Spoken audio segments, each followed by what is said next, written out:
ইজতেমার প্রথম পর্ব শুরু, অনুষ্ঠিত হলো দেশের সবচেয়ে বড় জুমার জামাত। রংপুরে ৩ দুর্ঘটনায় নিহত ৫, কুষ্টিয়া, ময়মনসিংহ, চাঁদপুরে আরও ৫ জন। এবং কাল থেকে ৯ মাস সেন্ট মার্টিনে পর্যটক নিষিদ্ধ।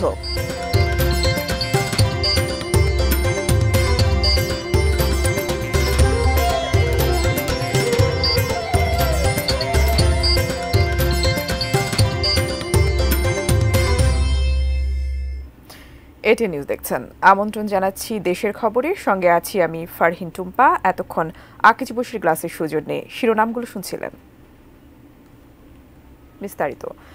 লাখো মুসল্লির অংশগ্রহণে দেশের সবচেয়ে বড় জুমার জামাত অনুষ্ঠিত হল তুরাগ তীরের ইজতেমা ময়দানে। ১৫ লাখের বেশি মুসল্লি নিয়ে জুমার নামাজে ইমামতি করেছেন মাওলানা জুবায়ের। এর আগে বাদ ফজর পাকিস্তানের মাওলানা জিয়াউল হকের আমবয়ানের মধ্য দিয়ে শুরু হয় দিনের কার্যক্রম।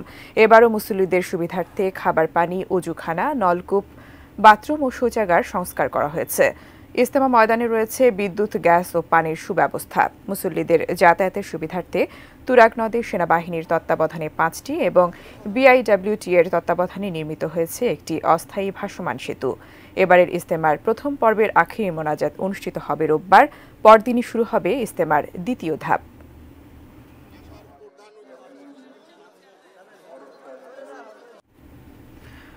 দর্শক, বিশ্ব ইজতেমার প্রথম পর্বের প্রথম দিনের খবর জানাচ্ছেন সহকর্মী মনিরুল ইসলাম মিন্টু। বয়ান, তালিম, নামাজ এর মধ্য দিয়ে বিশ্ব ইজতেমা ময়দানে যে আনুষ্ঠানিকতা সেটি অব্যাহত রয়েছে। সকালের দিকে পাকিস্তানের মাওলানা জিয়াউল হক তিনি বয়ান করেন। এরপর জুমা নামাজের আগে খিত্তাভিত্তিক যে তালিম সেটি অনুষ্ঠিত হয়েছে। এখানে শিক্ষকদের জন্য বয়ান হয়েছে, ছাত্রদের জন্য বয়ান হয়েছে এবং লাখো মুসল্লির অংশগ্রহণে বিশ্বের সবচেয়ে বড় যে জুম্মার জামাত সেটি অনুষ্ঠিত হয়েছে। এবং জুম্মার নামাজে যারা এখানে মুসল্লিরা রয়েছেন, এছাড়াও বিভিন্ন জায়গা থেকে আরও লাখো মুসল্লি তারা অংশ নেন। ধারণা করা হচ্ছে 18 থেকে 20 লক্ষ মানুষ এই জুমার নামাজে অংশ নেন। জুমার নামাজের পরে আবারও বয়ান হয়। পাশাপাশি যে আসর নামাজের যে প্রস্তুতি, সেই প্রস্তুতিও চলছে। নিরাপত্তার বিষয় যদি বলতে চাই, অন্যান্য বছরের চেয়ে এবার নিরাপত্তা ব্যবস্থা বাড়তি নেওয়া হয়েছে। তার পরিবর্তিত আসলে প্রেক্ষাপটেই 365টি সিসিটিভি ক্যামেরা রয়েছে, 16টি ওয়াচ টাওয়ার রয়েছে এবং 5 স্তরের নিরাপত্তা ব্যবস্থা রয়েছে বলে আইনশৃঙ্খলা বাহিনীর পক্ষ থেকে আমাদেরকে জানানো হয়েছে। চমৎকার যে রৌদ্রোজ্জ্বল পরিবেশ এবং ভাব গাম্ভীর্যের মধ্য দিয়ে ইজতেমা ময়দানে যে ইজতেমার যে আনুষ্ঠানিকতা সেটি চলছে। আগামী রোববার আখিরি মোনাজাতের মধ্য দিয়ে প্রথম পর্বের যে আনুষ্ঠানিকতা সেটি শেষ হবে। একদিন বাদেই দ্বিতীয় পর্বে শুরু হবে এবং 14 ফেব্রুয়ারি যে সাদের অনুসারীরা রয়েছেন তারা তাদের তৃতীয় পর্বের যে বিশ্ব ইজতেমা সেটি শুরু হবে। সারা দেশে আজ 4 জেলায় 6টি সড়ক দুর্ঘটনায় 10 জন নিহত ও 26 জন আহত হয়েছেন। এর মধ্যে রংপুরে আলাদা 3টি সড়ক দুর্ঘটনায় মারা গেছেন 5 জন। পুলিশ জানায়, সকাল 9:30টার দিকে রংপুরের সাতমাথা চায়না হল এলাকায় একটি বাসের সাথে মুখোমুখি সংঘর্ষে মাহিন্দ্রার 3 যাত্রী নিহত হন। আহত হন 4 জন। অপরদিকে পীরগঞ্জে 2 বাসের সংঘর্ষে 1 জন নিহত এবং অন্তত 20 যাত্রী আহত হয়েছেন। সকাল 7:30টার দিকে বড় দরগা হাইওয়ে ফাঁড়ির সামনে রংপুর ঢাকা মহাসড়কে দুর্ঘটনা ঘটে। সকালেই রংপুর নগরীর নজিরের হাট এলাকায় বাসের ধাক্কায় এক পথচারী নিহত হয়েছেন। এদিকে কুষ্টিয়ার মিরপুরে পাথর বোঝাই ডাম্প ট্রাক ও সিএনজি চালিত অটোরিকশার মুখোমুখি সংঘর্ষে মারা গেছেন 2 জন। ময়মনসিংহ নগরীর উপকণ্ঠে দিগারকান্দায় ঢাকা ময়মনসিংহ মহাসড়কে একটি দ্রুতগতির মোটরসাইকেল উল্টে গেলে 2 বন্ধু প্রাণ হারান। চাঁদপুরে বালুবাহী পিকআপের সাথে সংঘর্ষে মারা গেছেন এক মোটরসাইকেল আরোহী।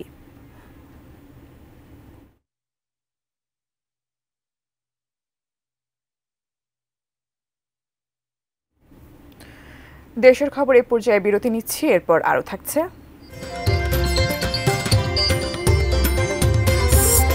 ঝিনাইদহে ব্যতিক্রমী বিদ্যাপীঠ, আনন্দে শিখছে শিক্ষার্থীরা।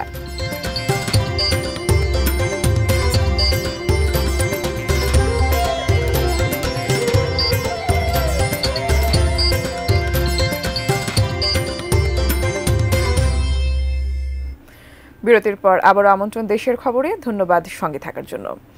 দেশের একমাত্র প্রবাল দ্বীপ সেন্ট মার্টিনে কাল থেকে টানা ৯ মাস প্রবেশ করতে পারবেন না ভ্রমণ পিপাসুরা। এই নিষেধাজ্ঞার কারণে কর্মহীন হয়ে পড়ার শঙ্কায় পর্যটন সংশ্লিষ্টরা। বিকল্প আয়ের উৎস খুঁজছেন অনেকে। শামীম আহমেদের ক্যামেরায় রিপোর্ট করেছেন রবিউল ইসলাম রবি।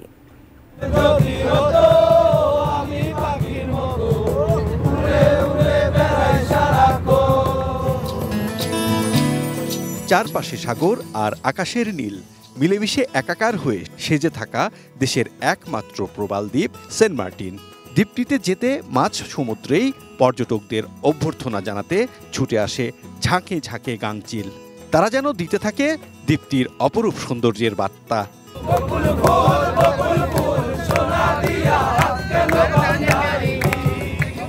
পশ্চিমে সূর্যাস্তের অপরূপ দৃশ্য, স্নিগ্ধ বাতাস আর অগভীর সাগরের স্বচ্ছ নীল জল।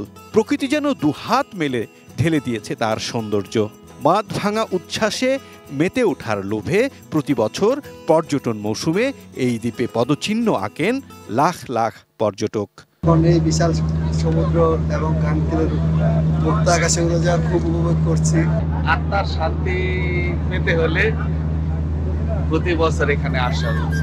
তবে জীববৈচিত্র্য রক্ষায় 1 ফেব্রুয়ারি থেকে টানা 9 মাসের জন্য পর্যটক প্রবেশ করতে নিষেধাজ্ঞা দিয়েছে সরকার। সাধারণত প্রতি বছর 1 অক্টোবর থেকে 31 মার্চ পর্যন্ত পর্যটক যাতায়াত করে থাকেন, কিন্তু এবছর 31 জানুয়ারি পর্যন্ত পর্যটক ভ্রমণের সময় নির্ধারণ করা হয়। ভ্রমণের সময় কমানোর কারণে ক্ষতির মুখে পড়বেন বলে জানালেন ব্যবসায়ীরা। যারা নাকি ধরেন জব করতো তারা তো সবাই জবলেস, তারা অলরেডি হচ্ছে ধরেন বিভিন্ন জায়গায় সিভি দেওয়া শুরু করছে। 2 মাসের ব্যবসা কিছু হয় না সেন্ট মার্টিনে, যদি 3 মাস 4 মাস যদি আসলে দেয় সরকার, তাহলে কিছুটা হচ্ছে একটু লাভবান হওয়া যাবে। ছোটখাটো ব্যবসা কাজ করে খাই তাদের জন্য ভালো হয় যদি সামনে আরেক মাস যদি জাহাজ চালু হয়। এবছর পরিবেশ মন্ত্রণালয় থেকে পর্যটক ভ্রমণের সময় কমানোর পাশাপাশি নানা বিধিনিষেধ জারি হয়।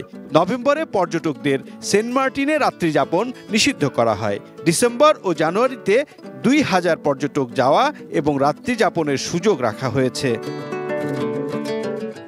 রবিউল ইসলাম রবি, এটিএন নিউজ, সেন্ট মার্টিন। হাতিলের সৌজন্যে এবার বাণিজ্য মেলার খবর মেলায় মেলায়।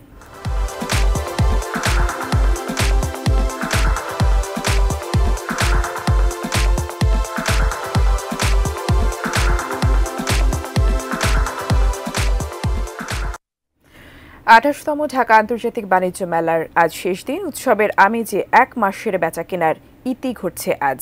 শেষ দিনের মেলার খবর জানিয়েছেন সহকর্মী মাহাদি সেকেন্দার। ঢাকা আন্তর্জাতিক বাণিজ্য মেলায় আজ পর্দা নামবে এবং দুপুর পেরিয়ে এই সময়ে কিন্তু ক্রেতা দর্শনার্থীর সমাগম মেলা প্রাঙ্গণে বাড়তে শুরু করেছে। যে সকল স্টল রয়েছে Bangladesh China friendship exhibition centre hall room কেন্দ্র, সেসব স্টলে কিন্তু ক্রেতা দর্শনার্থীর সমাগম বলেই দেয় কতটা জমে উঠেছে শেষ দিনে বাণিজ্য মেলা। এবং জানুয়ারির 1 তারিখ থেকে শুরু করে মাসব্যাপী আজ 31 জানুয়ারি আজ পর্যন্ত প্রতিদিনই ক্রেতা দর্শনার্থীর সমাগম ছিল এই মেলা প্রাঙ্গণে। তবে সাপ্তাহিক ছুটির দিন শুক্র এবং শনিবারে ক্রেতা দর্শনার্থীর সমাগমটা বেশি ছিল। আজ যেহেতু মেলার শেষ দিন, আবার একই সাথে কিন্তু আজ সাপ্তাহিক ছুটির দিন শুক্রবার, সেই সুযোগ কাজে লাগাতে চলে এসেছেন ক্রেতা দর্শনার্থীরা ঢাকা আন্তর্জাতিক বাণিজ্য মেলা পূর্বাচলের এই প্রাঙ্গণে। এবং এখানে বিক্রেতা যারা আছেন তারা বলছেন যে মেলায় শেষ দিনে ক্রেতা দর্শনার্থীদের সমাগম তা তাদের আশার সঞ্চার করছে এবং মাসব্যাপী তাদের বেচা বিক্রি যেমনটি ছিল শেষ দিনেও সেই ধারা অব্যাহত থাকবে এবং ছুটির দিনে আরও বেশি বেচা বিক্রি হবে দিনব্যাপী। এবং যেহেতু রাত 10টা পর্যন্ত মেলা চলবে, সেক্ষেত্রে তাদের প্রত্যাশাটাও অনেক বেশি এবং সন্ধ্যার পর আরও বেশি ক্রেতা সমাগম হবে এমনটাই প্রত্যাশা করছেন এখানকার যারা বিক্রেতা আছেন, স্টল নিয়েছেন তারা। তো সব কিছু মিলে ঢাকা আন্তর্জাতিক বাণিজ্য মেলার এই আয়োজন ঘিরে নিরাপত্তা ব্যবস্থা সহ অন্যান্য যে বিষয় আছে সেসব বিষয়ে কিন্তু সন্তুষ্টি প্রকাশ করেছেন যারা ক্রেতা দর্শনার্থী আছেন তারা।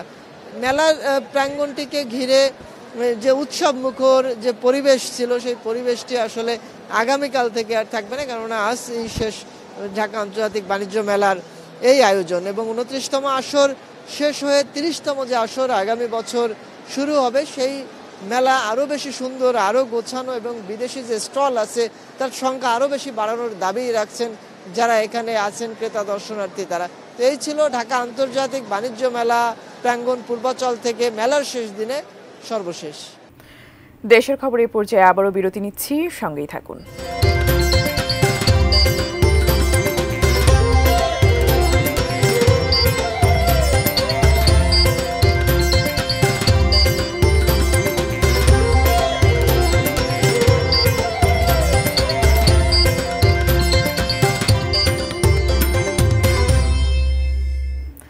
বিরতির পর আবারও আমন্ত্রণ দেশের খবরে। স্কুল যখন শিশুদের প্রিয় হয়ে ওঠে, অভিভাবকরা নন, সন্তানরাই তাড়া দেয় স্কুলে যেতে। হাসি গানের আনন্দে যারা স্কুলে পাঠ নেয় তার প্রভাব পড়ে শিশুর পারিবারিক জীবনেও, বাড়িতেও তারা আগ্রহী হয়ে ওঠে পাঠ্য বইয়ে। তেমনি এক মজার স্কুলের কথা জানিয়েছেন ঝিনাইদহ প্রতিনিধি ইমন হাসান। দেখুন ডেস্ক রিপোর্টে।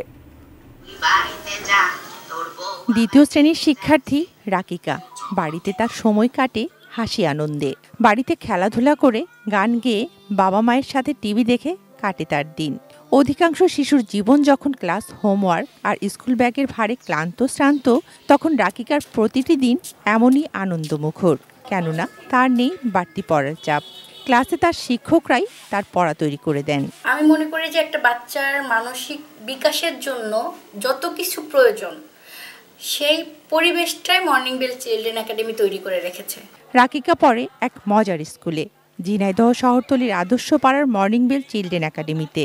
সেখানে সে এবং তার সহপাঠীরা শিক্ষক শিক্ষিকাদের সঙ্গে গান করে, নাচ করে। তারই ছলে তারা শেখে ছড়া গান, বর্ণমালা, সংখ্যা পরিচয়। শিশু শিক্ষার্থীরা খুবই উপভোগ করে খেলার ছলে এমন পাঠদান। অভিভাবকদেরও পছন্দ শিশুবান্ধব স্কুলটি। আমার স্কুলে আসতে অনেক ভালো লাগে, কারণ আমাদের টিচার ম্যাডামরা আমাদের সাথে অনেক খেলে খেলে পড়ান। স্কুলের টিচাররা আমাদের খুব ভালোবাসে। আমার সকল টিচার ম্যামদেরকে আমি অনেক ভালোবাসি। স্কুলের টিচাররা আমরা এত ভালো করে পড়ান যে আমি পড়তে খুবই ভালোবাসি। বাচ্চারা খুবই এনজয় করে, আসলে পড়াশোনা শিখতেছে, আদার এক্সট্রা কারিকুলাম অ্যাক্টিভিটিস ঠিক শিখতেছে। আমার বাচ্চা এখন স্কুলকে নিজের পরিবার মনে করে। শুরুতে সুযত্ন পেলে বাড়বে শিশু বুদ্ধি বলে স্লোগান নিয়ে 2002 সালের 1 জানুয়ারি 22 জন শিক্ষার্থী নিয়ে যাত্রা শুরু করে মর্নিং বেল চিলড্রেন একাডেমি। বর্তমানে ছাত্রছাত্রীর সংখ্যা 3 শতাধিক। বাচ্চারা কিভাবে পড়তে চায়, কিভাবে ওরা আনন্দ পাবে, সেভাবে আমরা ক্লাস নিই। আমাদের টিচার ম্যাডামদের সবসময় বলা থাকে যে আমরা ক্লাসে যখন যাব নিজেদের সন্তানের মতো, নিজেদের ছোট ভাই বোনদের মতো, ওদের ছায়া যেন থাকে। খেলার চলে, ছন্দে, ছড়া ছন্দে, গানের মাধ্যমেও কিন্তু আমরা বিভিন্ন রকমের পাঠদান প্রদান করে থাকি এবং বিভিন্ন উপকরণ ব্যবহার করে থাকি যাতে শিশু মনে একটা আনন্দের ছাপ থেকে থাকে। একটি ব্যতিক্রমী বিদ্যাপীঠ বদলে দিয়েছে একটি জেলা শহরের শিশু শিক্ষার সংস্কৃতি। Shakil Aziz, desk report, ATN news. শেষ করব দেশের খবর, তার আগে আকিজ বসের গ্লাস শিরোনামগুলো জানিয়ে দেব আরও একবার।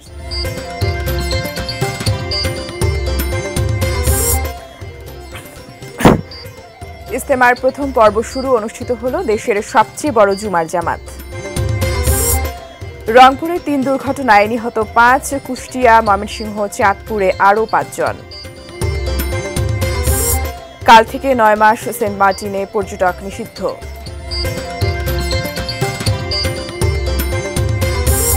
ঝিনাইদহে ব্যতিক্রমী বিদ্যাপীঠ, আনন্দে শিখছে শিক্ষার্থীরা।